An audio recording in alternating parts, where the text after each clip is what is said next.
बहुत पहले की बात है। किसी गांव में एक गरीब किसान रहता था। उसका नाम रघु था। रघु का परिवार बहुत छोटा था। पत्नी गौरी और दो छोटे बच्चे।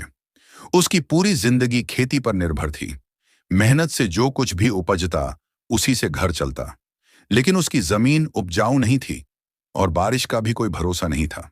कभी फसल अच्छी हो जाती तो कभी आधी ही रह जाती।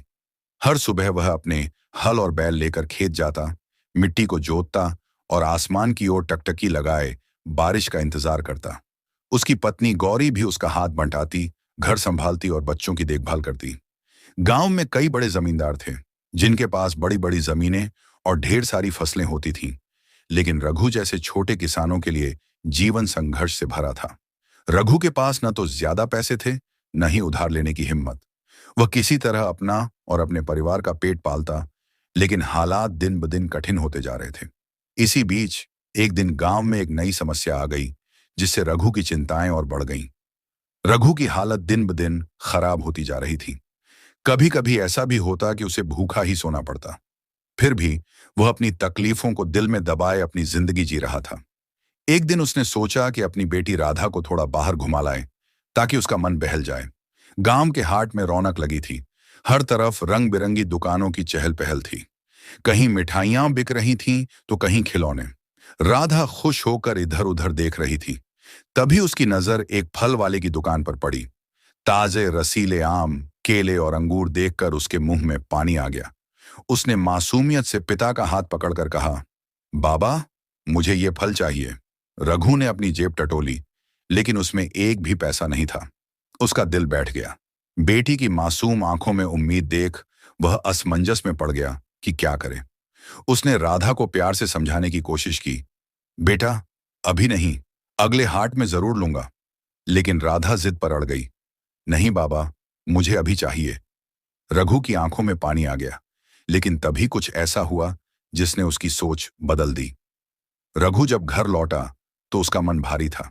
रास्ते भर वह राधा के मासूम चेहरे और उसकी फल खाने की इच्छा के बारे में सोचता रहा। जैसे ही वह घर पहुंचा, उसकी पत्नी गौरी ने देखा कि वह उदास है। गौरी ने ताने भरे स्वर में कहा, ऐसे ही चलता रहा तो कुछ नहीं होगा।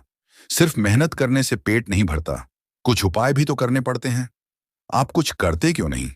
रघु ने गहरी सांस ली और बोला, मैं तो मेहनत कर रहा हूं, लेकिन तुम्हें पता है कि कितने दिनों से बारिश भी नहीं हुई है। खेत सूखे पड़े हैं, फसल ठीक से नहीं हो रही। मैं क्या करूं? गौरी झुंझला गई। तो कोई और काम क्यों नहीं ढूंढते? गांव में ही कितने लोग मजदूरी करके अपना पेट पाल रहे हैं। आप अपने दोस्त रतनलाल से काम के बारे में पूछिए, शायद वह कुछ बता सके। रघु को यह बात सही लगी। उसने सोचा कि यूं ही हाथ पर हाथ रखकर बैठने से कुछ नहीं होगा। वह बोला, ठीक है, मैं आज ही जाकर रतनलाल से बात करता हूं। देखता हूं, अगर कहीं मजदूरी का काम मिल जाए तो कुछ दिन गुजारा हो सकता है। ये कहकर रघु घर से निकल पड़ा। उसे नहीं पता था कि आगे उसका भाग्य उसे किस दिशा में ले जाएगा, लेकिन एक उम्मीद थी कि शायद कोई रास्ता निकल आए। रघु तेजी से रतनलाल के घर पहुंचा। वह बाहर खड़ा होकर आवाज लगाने लगा, रतन भैया, रतन भैया, जरा बाहर आइए। अंदर से रतनलाल की आवाज आई, आ रहा हूं भाई, बैठो जरा। कुछ ही पलों में रतनलाल बाहर आया और आंगन में पड़ी चारपाई पर बैठते हुए बोला, बोलो रघु, कैसे आना हुआ? सब ठीक तो है? रघु ने सिर झुका लिया और भारी आवाज में बोला, क्या बताऊं भैया, हालत बहुत खराब हो गई है। खाने के लिए घर में कुछ भी नहीं बचा है। बच्चों को भूखा देख दिल टूट जाता है, और ऊपर से बारिश भी नहीं हो रही। खेत बिल्कुल सूख गए हैं। रतनलाल ने लंबी सांस भरी और बोला, हाँ भाई, पता है, पूरे गांव में यही हाल है। जिनके पास पैसे थे उन्होंने पहले ही इंतजाम कर लिया, लेकिन हम जैसे छोटे किसान क्या करें? रतनलाल ने थोड़ी देर सोचकर कहा, देख भाई, एक काम हो सकता है। मेरे खेत के बगल में जमींदार का कुआं पड़ा हुआ है, लेकिन वो सालों से सूना है। अगर हम तीनों, तू, मैं और लखन, मिलकर मेहनत करें और कुएं को फिर से खोदकर साफ करें तो शायद उससे पानी निकालकर सिंचाई कर सकते हैं। कम से कम हमारी फसल तो बच जाएगी। रघु की आंखों में उम्मीद की चमक आ गई। उसने तुरंत कहा, भैया, तुम सही कह रहे हो। अगर कुएं से पानी निकालकर खेतों तक पहुंचा सकें तो हमारी परेशानी थोड़ी कम हो सकती है। लेकिन क्या जमींदार हमें कुआं इस्तेमाल करने देगा? रतनलाल ने सिर हिलाया, यही तो बात है। हमें पहले उससे पूछना होगा। अगर वो मान जाए तो फिर हम तीनों मिलकर मेहनत कर सकते हैं। रघु ने बिना देर किए कहा, चलो अभी चलते हैं जमींदार के पास। उसे बात करके देखते हैं कि वो क्या कहता है। अगर उसने इजाजत दे दी तो यह हमारे लिए बहुत बड़ा सहारा होगा। रतनलाल ने हामी भरी। ठीक है, लखन को भी बुला लेते हैं और फिर चलते हैं जमींदार के पास। रघु और रतनलाल लखन को बुलाने निकल पड़े। तीनों के मन में एक नई उम्मीद जाग चुकी थी, लेकिन उन्हें नहीं पता था कि जमींदार की प्रतिक्रिया क्या होगी। तीनों दोस्त जमींदार के सामने हाथ जोड़कर खड़े थे। रतनलाल ने विनम्रता से कहा, मालिक, इस बार बारिश न होने के कारण हमारे खेत सूख गए हैं। अगर हमें पानी नहीं मिला तो हमारी फसल पूरी तरह बर्बाद हो जाएगी। हम आपसे विनती करते हैं कि हमें आपके खेत वाले कुएं का इस्तेमाल सिंचाई के लिए करने दें। जमींदार ने कुछ देर सोचा, फिर गंभीर स्वर में बोला, ठीक है, कर लेना, लेकिन वह कुआं कई दिनों से सूखा पड़ा है। अगर तुम उसका पानी निकालना चाहते हो तो तुम्हें पहले उसे और गहरा खोदना पड़ेगा। मेहनत करनी होगी। रघु, रतनलाल और लखन ने राहत की सांस ली। रघु ने उत्साहित होकर कहा, ठीक है मालिक, हम पूरी मेहनत करेंगे। बस आपने इजाजत दे दी, हमारे लिए यही बहुत है।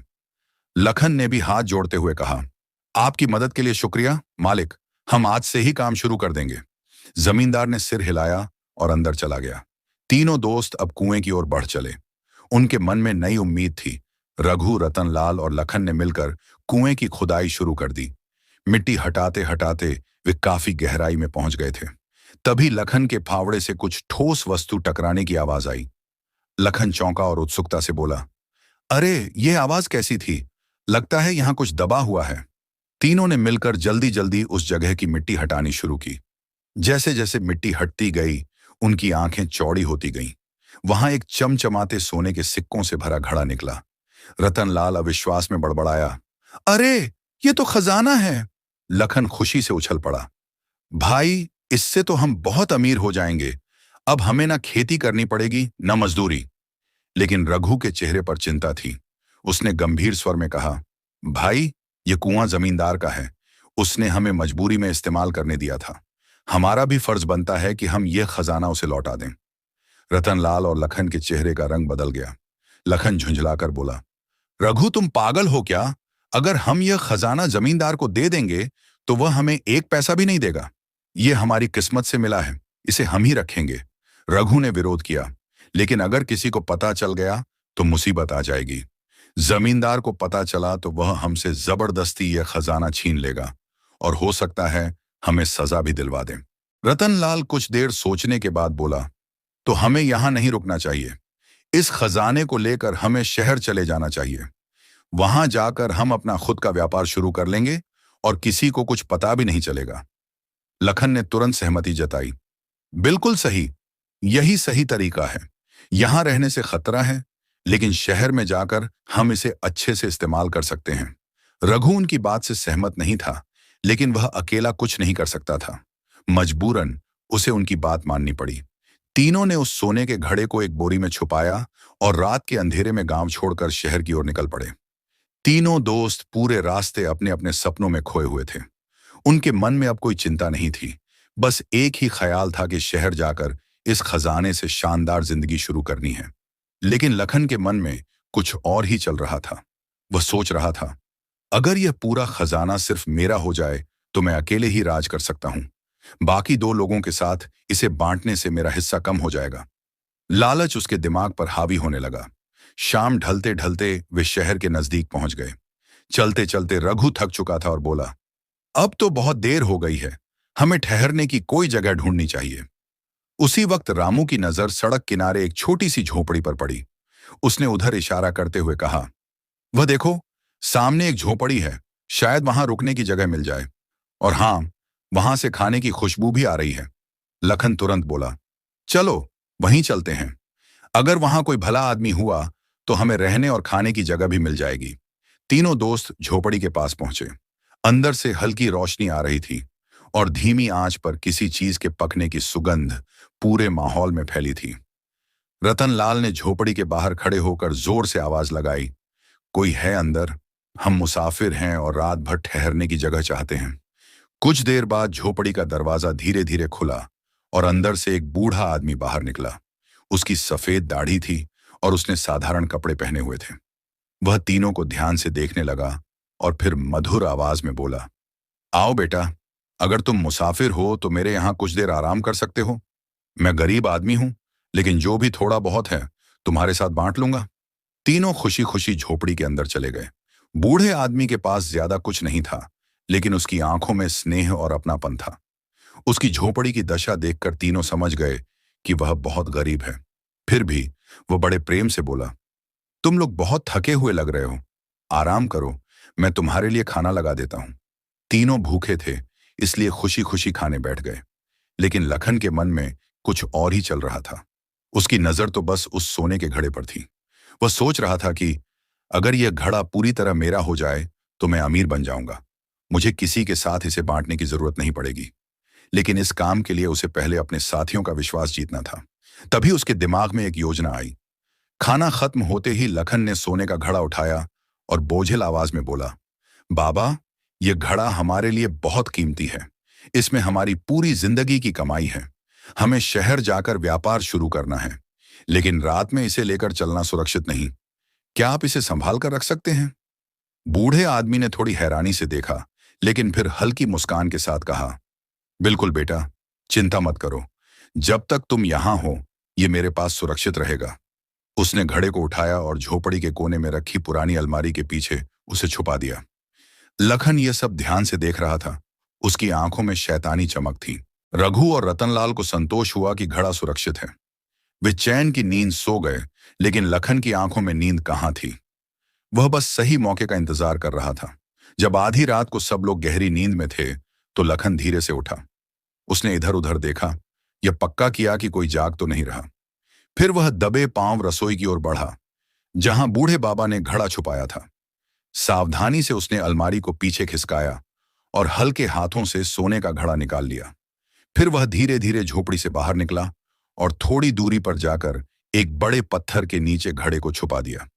काम पूरा करने के बाद वह वापस झोपड़ी में आया और ऐसे सोने का नाटक करने लगा जैसे कुछ हुआ ही ना हो।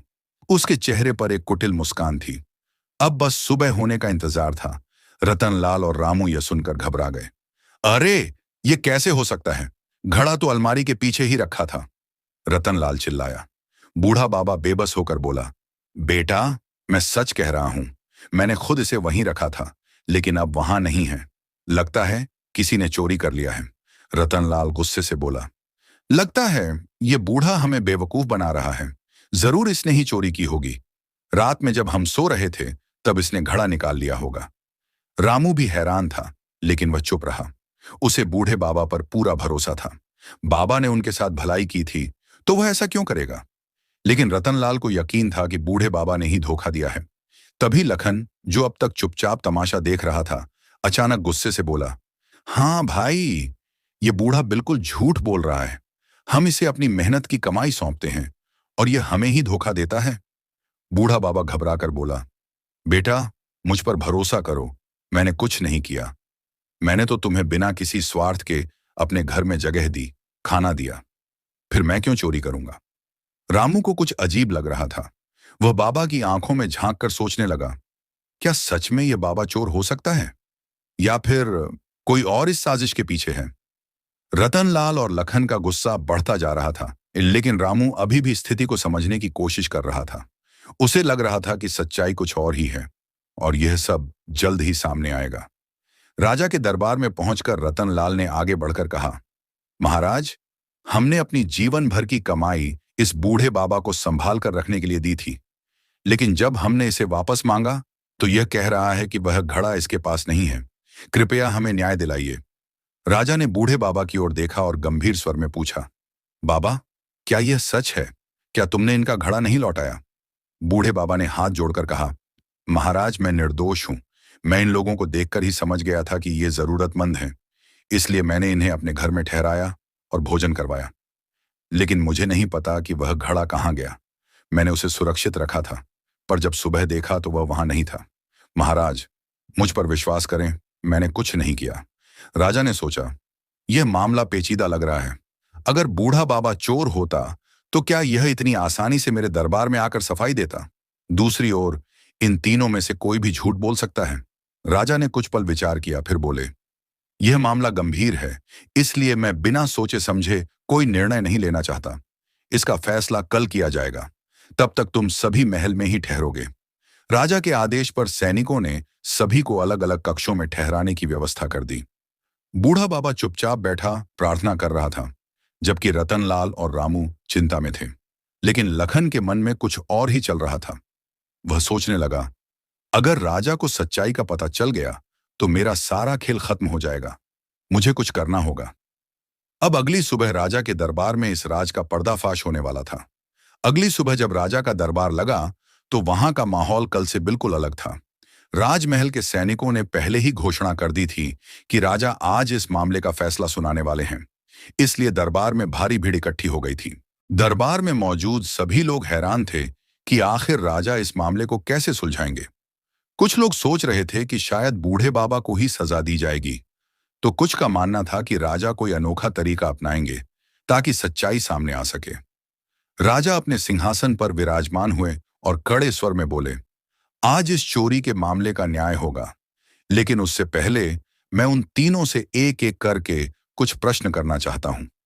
सबसे पहले राजा ने रामू से पूछा, क्या तुमने उस सोने के घड़े को बाबा के पास रखते हुए देखा था? रामू ने सिर झुकाकर जवाब दिया, जी हां महाराज, हमने अपनी आंखों से देखा था कि बाबा ने घड़ा अलमारी के पीछे छिपा दिया था। फिर राजा ने रतनलाल की ओर देखा और पूछा, जब सुबह घड़ा नहीं मिला तो सबसे पहले किसने कहा कि बाबा ने चोरी की होगी? रतनलाल ने थोड़ा सोचा और फिर जवाब दिया, महाराज, सबसे पहले लखन ने ही कहा था कि बाबा झूठ बोल रहा है और उसने ही बाबा पर शक किया था। अब राजा ने अपनी तेज नजरों से लखन को देखा और बोले, लखन, क्या तुम्हें पूरा यकीन है कि बाबा ही चोर हैं? लखन थोड़ा घबराया, लेकिन खुद को संभालते हुए बोला, जी महाराज, हमें पूरा यकीन है, बाबा ही चोर हैं और इसीलिए उसने घड़ा गायब कर दिया। राजा ने मुस्कुराते हुए कहा, अच्छा, तो अब हमें असली चोर को पकड़ने के लिए थोड़ा इंतजार करना होगा। यह सुनकर दरबार में मौजूद लोग एक दूसरे को देखने लगे। सबके मन में सवाल उठने लगे कि राजा अब क्या करने वाले हैं। क्या कोई अनोखा तरीका अपनाया जाएगा? राजा के इस ऐलान को सुनकर पूरा दरबार हैरान था। हर कोई सोच रहा था कि आखिर चोर कौन है और राजा ने यह राज कैसे खोल दिया। बूढ़े बाबा ने आगे बढ़कर हाथ जोड़ते हुए पूछा, महाराज, आपने यह कैसे जाना कि चोर कौन है? राजा मुस्कुराए और बोले, मैंने सैनिकों को भेजकर एक प्रतियोगिता की घोषणा करवाई थी, जिसमें जो व्यक्ति जीतता उसे 2000 स्वर्ण मुद्राएं दी जानी थी। लेकिन असली परीक्षा कुछ और थी। राजा ने आगे बताया, जब यह घोषणा हुई तो किसी को कोई खास दिलचस्पी नहीं थी, लेकिन लखन बहुत उत्साहित हो गया। वह सोचने लगा कि उसके पास पहले से ही सोने के सिक्के हैं और अगर वह यह इनाम जीत लेता है तो वह बहुत अमीर हो जाएगा। फिर राजा ने गंभीर स्वर में कहा, अब सोचो, अगर लखन सच में गरीब होता तो उसे सोने के सिक्कों के बारे में इतना लालच क्यों आता? यह साफ था कि उसके पास पहले से ही चोरी का खजाना था। यह सुनते ही दरबार में खलबली मच गई। रतनलाल और रामू भी आश्चर्य से लखन को देखने लगे। रामू ने गुस्से में कहा, तो इसका मतलब यह हुआ कि तूने ही खजाना चुराया था? लखन की पेशानी पर पसीना आ गया। वह घबरा गया और बोलने लगा, नहीं नहीं, ऐसा नहीं है। लेकिन उसकी हकलाहट ने उसकी चोरी को और उजागर कर दिया। राजा ने सख्त लहजे में कहा, अब सच बोलो लखन, सच छुपाने की कोई जरूरत नहीं। तुम्हारी हर हरकत ने तुम्हें चोर साबित कर दिया है। लखन ने अंततः सिर झुका लिया और अपराध स्वीकार कर लिया। उसने बताया कि कैसे रात में सबके सो जाने के बाद उसने खजाना चुरा लिया था और कहीं और छिपा दिया था। राजा ने सैनिकों को आदेश दिया कि वे लखन द्वारा छिपाई गई जगह से सोने के सिक्कों से भरा घड़ा बरामद करें। जब सिक्कों से भरा घड़ा दरबार में लाया गया तो राजा ने उसे रामू और रत्नलाल को सौंपते हुए कहा, यह तुम्हारी मेहनत और ईमानदारी का इनाम है। तुमने जो भी किया मिलकर किया, इसलिए यह सोना तुम दोनों में बराबर बांट दिया जाए। रामू और रतनलाल ने खुशी खुशी सोना बांट लिया, लेकिन वे दोनों उस बूढ़े बाबा का धन्यवाद करना नहीं भूले। उन्होंने सोने के कुछ सिक्के बाबा को भी दिए और कहा, बाबा, आपने हमें सहारा दिया, हमें विश्वास दिया। यह आपके लिए हमारा छोटा सा उपहार है। बूढ़े बाबा ने प्रसन्न होकर आशीर्वाद दिया, तुम दोनों हमेशा सुखी रहो। राजा ने लखन को सजा सुनाई और कहा, चोरी का परिणाम हमेशा बुरा ही होता है। लालच की वजह से तुमने अपने दोस्तों का विश्वास तोड़ा, लेकिन याद रखो, सच्चाई और ईमानदारी से बढ़कर कुछ नहीं। दरबार में मौजूद सभी लोग राजा की बुद्धिमानी की प्रशंसा करने लगे। इस तरह न्याय हुआ और हर किसी को उसका हक मिला। इस कहानी में लालच के वजह से लखन को सजा मिल जाती है और बूढ़े बाबा को ईमानदारी की वजह से इनाम मिल जाता है। दोस्तों, ऐसे ही और कहानी सुनाने के लिए हमारे वीडियो को लाइक करके चैनल को सब्सक्राइब करें।